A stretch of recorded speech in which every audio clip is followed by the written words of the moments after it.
শীতের শুরুতে যদি এরকম শীষ পালং পাওয়া যায় তাহলে একটু ঘ্যাট করলে কিন্তু দারুণ লাগে গরম গরম ভাতের সাথে শীষ পালংয়ে ঘ্যাট দিয়ে। সেই ঘ্যাটই রান্না করব আজকে। তার জন্য কিছুটা সবজি নিয়েছি, শীষ পালং, আলু, বেগুন, সিম আর একটু মূলো আর মিষ্টি কুমড়ো।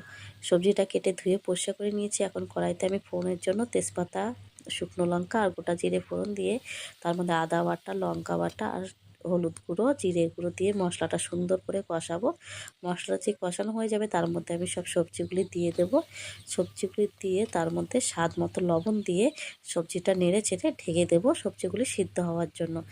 আর তোমরা চাইলে একটু জল অ্যাড করতে পারো, আমি বেশি জল অ্যাড করিনি কেননা সবজির থেকে জল উঠবে। এবার ঢেকে দিয়ে সবজিটা মোটামুটি সিদ্ধ হয়ে আসলে আমি কুচো কুচো যে চিংড়ি মাছ সেই বিলে সেই চিংড়ি মাছ অল্প করে ছিল সেটা ভেজে বেটে দিয়ে দিয়েছি স্বাদটা একটু ভালো হওয়ার জন্য। দিয়ে এবার নেড়ে চেড়ে কিছুক্ষণ কুচনো ধনেপাতা দিয়ে নামিয়ে নিলে রেডি পালং শাকের ঘ্যাট।